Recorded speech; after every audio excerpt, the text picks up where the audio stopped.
Hello，默默，嗯，我问你一个问题哦，地球什么时候扬升啊？什么时候扬升？嗯，什么时候都可能扬升。什么时候都可能扬升，嗯，是什么意思啊？因为所有的可能性都是存在的那就是看我们大家的集体意识，然后去创造，然后去显化，看这个世界，会以哪一个平行宇宙版本去实现这样。那所以现在的地球扬升了吗？现在的地球正在扬升的轨道上，其实还没有完全扬升。还没有完全扬升，但是在扬升的轨道上，所以它随时都可能会沉沦吗？随时都可能沉沦，其实不会，因为这个趋势已经是一个往上跑的趋势，所以不会再沉沦。那怎么样才能让地球完全扬升啊？我们要做些什么事情？要对抗恶势力吗？其实一切都是显化法则在作用，其实都是显化的作用。那显化法则我们之前谈过，到底是什么东西？就是当我们自己把自己的频率调整到已经完成的频率，那就会实现。对，没错。那这样的情况下，在帮助地球扬升这件事情上，其实它跟显化法则根本就是完全一致的。那我们要怎么帮助地球？非常简单，我们把自己频率调整到已经完成扬升的频率，那不就扬升就已经完成了吗？那所以其实每个人要做的就是把自己的频率不断提升、调整，然后调整到已经扬升的地球的频率，那就结束了。那所以其实是我们每个人如何提升自己的频率，能够达到扬升的水准。就是这么一回事，而不是去我们要去找出敌人的阵地，然后去打击他，然后去占领他，然后把恶势力的地盘夺回来什么？其实我们这些情节当然可以显化出某种版本或者某些小部分情节是这样发生的啦。但是其实最重要的不是这些，是我们以流浪者的身份来到这里帮助地球，最重要的就是提升我们自己的频率。这个频率是这样子，就是我们共存在地球上，我们跟地球的频率会形成一种共振。那我们怎么带动地球的频率扬升？然后地球也会把我们频率往下拉，不是只有我们会扬升，所以我们要随时让自己的频率非常的平衡，让我们能够处在不变的这个观察者的角度去提升自己的频率，不要让外面的这些我们接收到的一些负面的东西去把我们拉下来。就我们要稳定自己，然后让我们自己不断的提升。这时候我们就很多人形成一个共同的一个扬升的场。这个场就跟地球的共振是一起的，然后就把这整个地球往上带带到扬升的一个世界。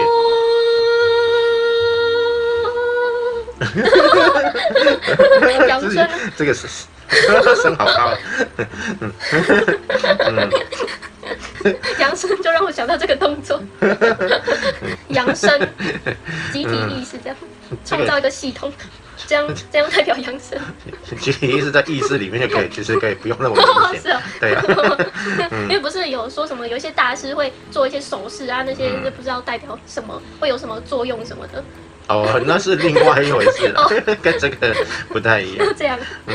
所以地球是已经确定扬升这个平行宇宙。其实大家看嘛，为什么我们频道会跑出来，然后很多频道也陆陆续续的跑出来，我觉得都很正面的频道，然后一直跑出来。对啊。然后也越来越多人在谈论灵性的话题，越来越多人接触灵性，这一切其实大家都可以感觉到，整个都在一个扬升的轨道上。所以不用担心说会不会又沉沦什么。其实已经在一个很棒的轨道上，只是扬升它不是像我们想象说，看不出什么很大的改变，或者说有什么金融重置啊，什么很大的事件这样，为什么看不到这些？又没有看到什么事件发生啊？这其实扬升是这样，它是一个慢慢成长到一个点，那个点就会是一个跳跃的点，然后啪跳到下一个阶段，所以。扬升到一个阶段之后，然后到了一个某个点之后，它就会以更快的速度去扬升，就过了某个点。其实现在已经蛮接近某一种点的，所以对呀。那个点那个点是什么时候会？正式接近？什么时候会正式？这个就看大家的情况啦。对呀。是不能讲出来吗？不然就会改变。讲出来其实讲出来就把它限制了。我说快了，就其实没有真正的快慢。如果我说了一个点，比如说， 20多少年这样。那大家想说啊，到了那个时候才会扬升，或者到了那时候就会扬升。哦，对，我就把时间限制在那个点了，对啊，何必要限制呢？就是越快越好。对啊，越快越好。对呀，搞不好明年就扬升，那不是最好吗？搞不好明天就扬升，不是最好吗？对呀，睡一觉醒，哎，这是哪里？哦，打开窗户，哇塞，对呀，完全不同。新亚特兰提斯。对呀，所以不要去执着那个点。当你去执着那个点，那个年月，你就会限制在那个范围。你去显化，就把它显化在那个时间。其实不需要去这么做的。对啊，尽快提升自己是最好的。对啊。那如果有人问说啊，地球确定扬升了，但是我还是会看到一些战乱啊、战争啊、饥饿、一些社会乱象，那怎么办呢？社会，这就代表说，地球正在一个扬升轨道，然后你看到一些不是扬升的情况，这时候就代表我们更加需要付出我们的爱。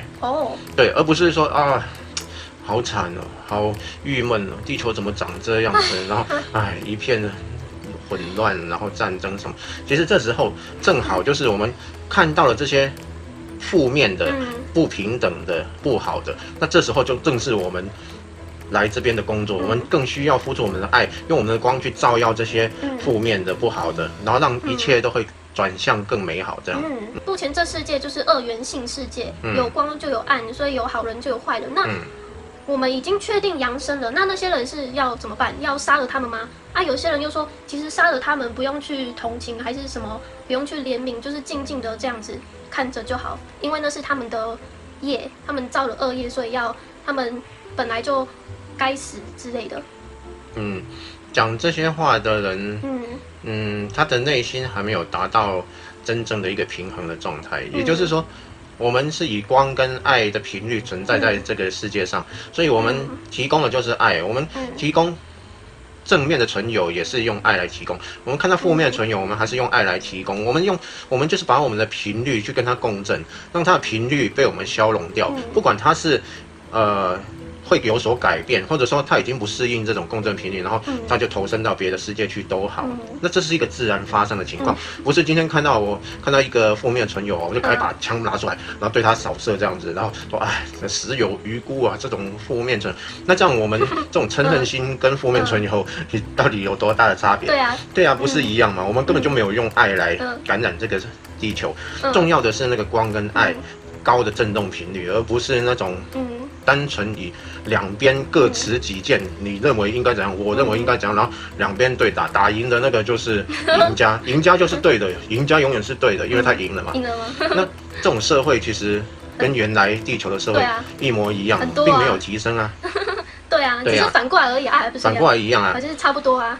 对啊，没错，就不是那些可能不适合扬升的地球的灵魂，它自然就会到其他的平行宇宙，不管以什么样的方式。那些都是自然的，而不是你说我今天看到老人院的老人反正迟早都会死嘛，所以我就拿一把 AK， 然后跑进老人院，的把他们全部扫射死，然后就说反正他们迟早都会死啊，那早点让他们死这样子。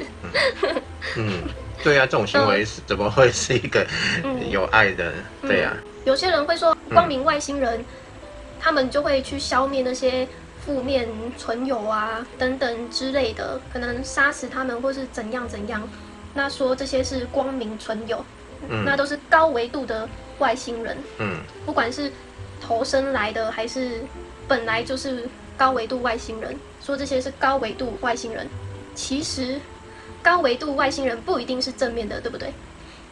所谓高维度外星人，如果是以爱存在的这种维度以上的外星人，他怎么可能会来直接去消灭什么不一样的种族，或者把他们赶出去，然后做一些这些动作？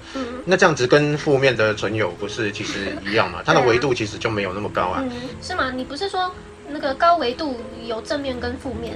高维度有正面跟负面，是在某一个程度的维度有正面跟负面，再高也没有负面。再高就没有负面。对，它在某一个维度的情况下，那个维度是可以以比较快的振动频率，但是又维持住负面的想法的。对，那这样子是有这样的一个就是比人类再高的纬度，对就是天人，外星人都是天人嘛。对啊，像外星人不一定都是天人，但是有很多的外星人，他的纬度已经是天人的这种等级。所以天人有分善跟恶啦，他们二元性比较分明，这样。就善就极善，恶就极恶这样。没错。那所以那些虫虫是负面的天人嘛？没错，他们是属于负面的天人。所以没有办法，就是让他们提升吗？用爱去对待他们，他们不会提升吗？这个讲到共振的问题，就是你共振比他强的话，但是他如果没有被消融的话，他就是转移，就是到了另外一个世界去。但是如果他被消融的话，他就会下辈子就可能投生成正面的天人之类的，或者人类，或者就是投生成善恶参半的这样人，很有可能会变成人。如果你用爱感染他，然后他被你影响了，然后他下一次投生可能就会变成人类，就是也有善也有恶这样。会是这样的情况。所以他们是可以感染的。可以，其实万物都这种频率都可以互相影响的。所以他们有可能在这一世本来是虫虫，但是他被爱感染而变成一个正面虫虫。不会变正面虫虫，它会很快的再转世，然后就变成另外一种存在。因为虫虫这种存在，它就是负面的，它不会是一个正面的虫虫所以要等它再转世。对啊，对。那所以都没有虫虫是善的吗？就像有一些，好像你看电影里面演的，就是有一些恶魔，它不一定是邪恶的，可能是善的。虫虫有偏中间的，没有善的。有偏中间的。有恶而偏比较中间的有，但是没有那个善的。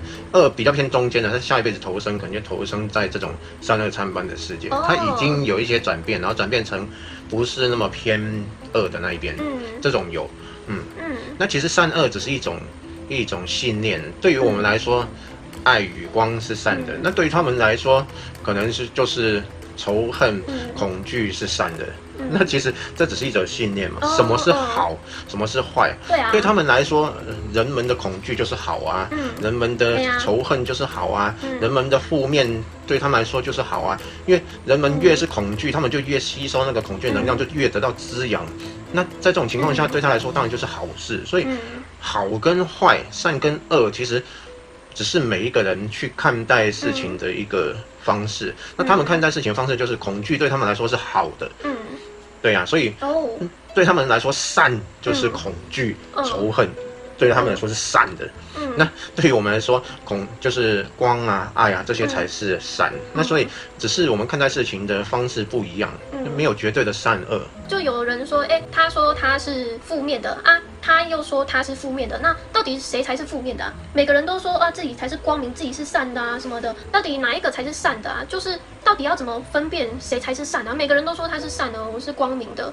其实这个没有一种所谓真正的什么叫做标准，但是唯一可以去说明的就是，当我们的意识是越来越扩展的，还是越来越紧缩狭窄的，就是有这两个方向。如果我们越敞开，然后越扩展，然后越接近我们的真心，因为我们的本体，我们的真心是无限的扩展，所以你扩展到什么程度，你就越靠近我们的真心，我们的本体。所以其实所谓的善是从这个点去看的，就是你越敞开，越宽广。这个就是所谓的善，这种善不是那种，好事坏事，那种很意识形态的所谓善恶，而是真正越来越接近我们越宽广的本体，这个就是善。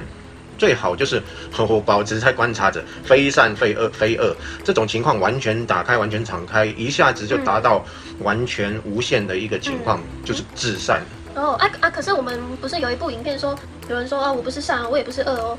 真正的善是在那个轴心，而不是在我是善啊还是恶啊，然后在那边摆荡。非善非恶就是一种意识形态。我们刚刚讲的完全不是信念的东西，我们讲的是意识的扩张。那你说的是开悟的状态？没错，至善就是开悟的状态，就是完全打开自己，没有解释的当下，那个就是一个至善。就不会说我看不出来他是善，我看不出来他是恶，我非善也非恶，不会有这些信念。不会有这些信念对。我们局限在我们刚刚讲说，越局限的信念就是恶。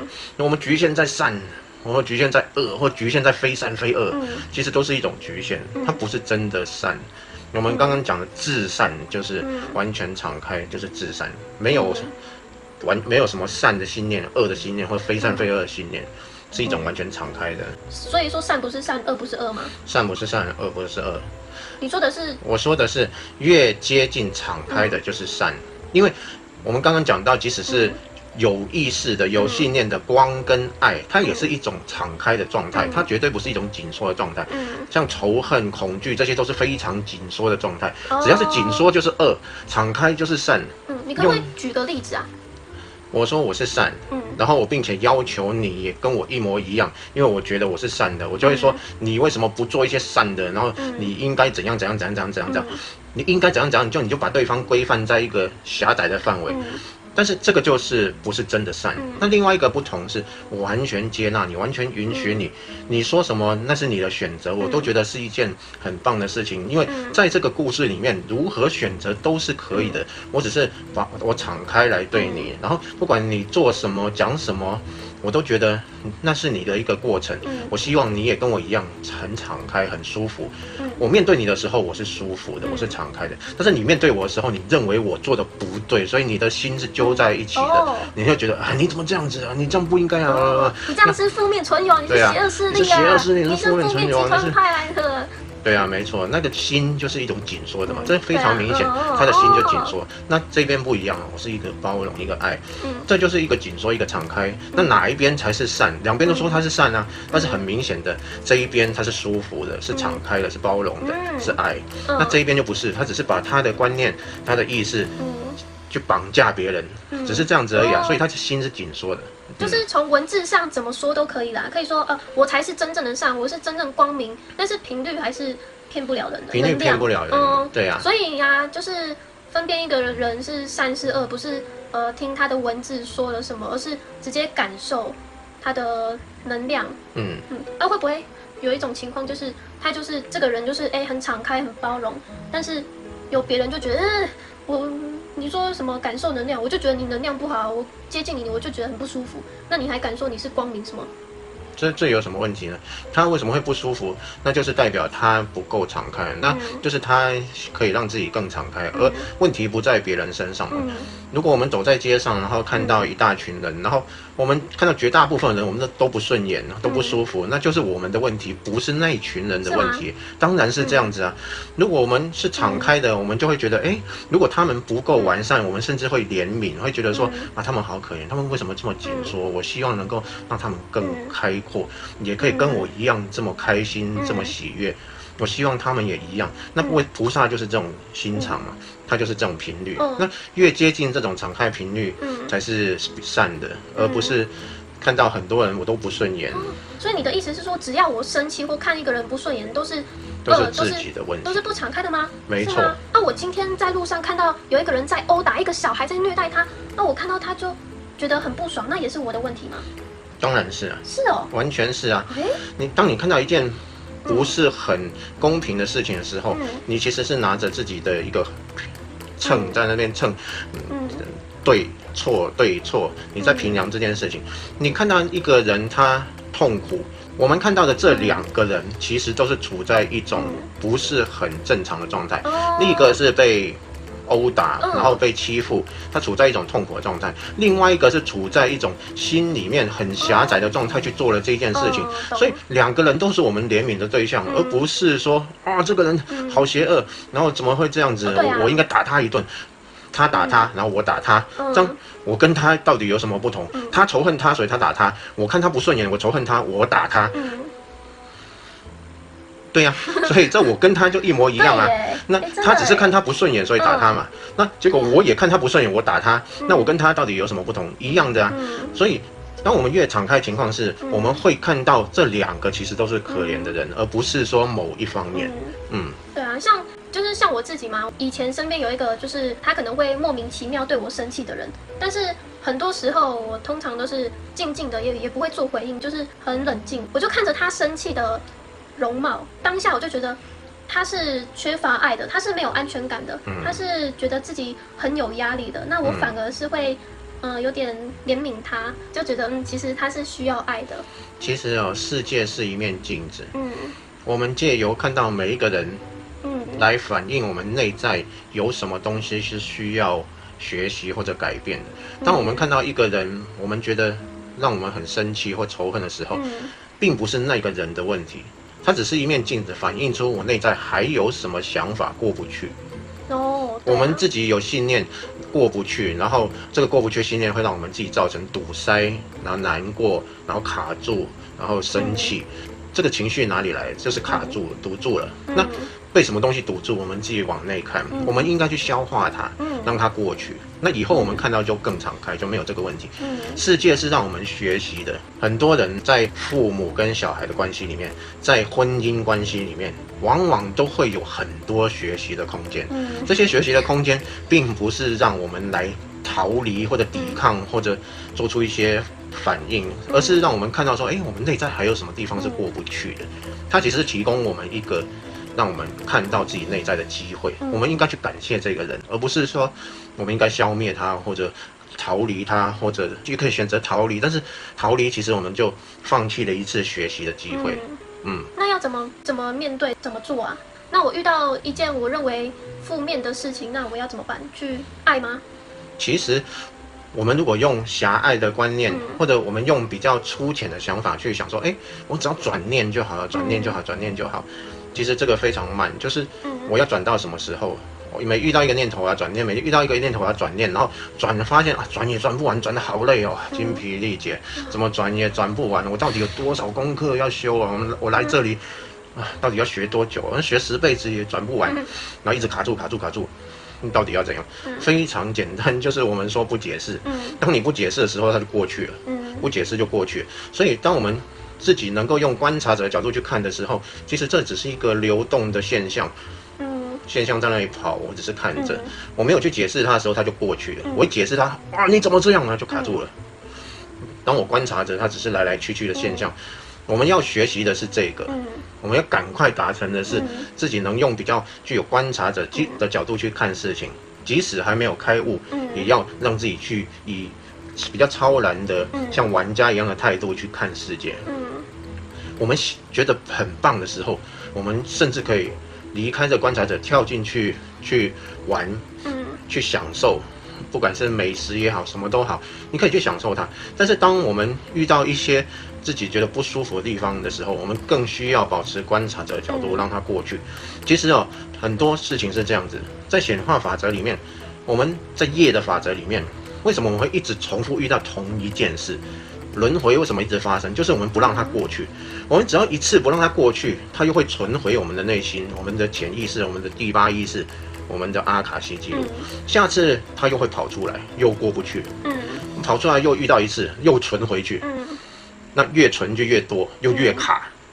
那其实我们只要放它走，让它过去，过去了。一次过去，下次再跑出来的时候就比较少了，就没那么严重了。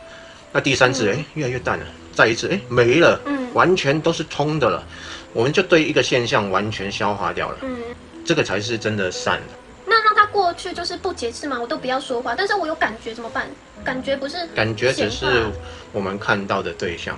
当我们不把那个感觉抓住的时候，那个感觉就会过去了。过去了，下次那感觉就会比较轻松，就没那么严重。那一次比一次淡，那最后就不会有这种感觉。那有没有除了不解释的其他方法或是系统啊，解决这件事情？很慢，都很慢，都很慢哦。唯一的方式最快的就是不解释。唯一最快就是不解释。对啊。其实为什么佛陀说佛法是离苦得乐最好的方式，就是因为其实它是最快速解决所有问题的方法。那当我们没有卡住，我们处在一种很轻松的状态，很喜悦的状态，我们的频率就越来越轻松，越来越喜悦。那我们这个频率就散发到整个世界，那这就是一种善了。这才是真的善，就是我无时无刻都保持在爱跟善的情况，然后把这频率散发到大家。对啊，不解释就是最快、最直接的、最简单的方式啊。对啊。那有一些，就像有一些书啊，他都会说如何不要生气啊，不容易生气啊，等等等，他就会教你一些方法啊，什么什么的。但是这些方法其实都没有比不解释还来得快哦。当然是这样，而且这些方法，有时候它是一种伪装，就是你把自己假装成是一个另外一个样子。哦，对，你会觉得说，哎，书叫我这样子，我就变成这样的人，然后你就在表面上真的变成一个这样的人，但是其实你潜意识并没有消化掉，没有改变。反而你会更难察觉，你会一直包装，然后一直伪装，你会觉得说，哎，哇，我好善良，我好棒，我好正面，其实并没有那么正面，那很多东西有被你压在潜意识底下。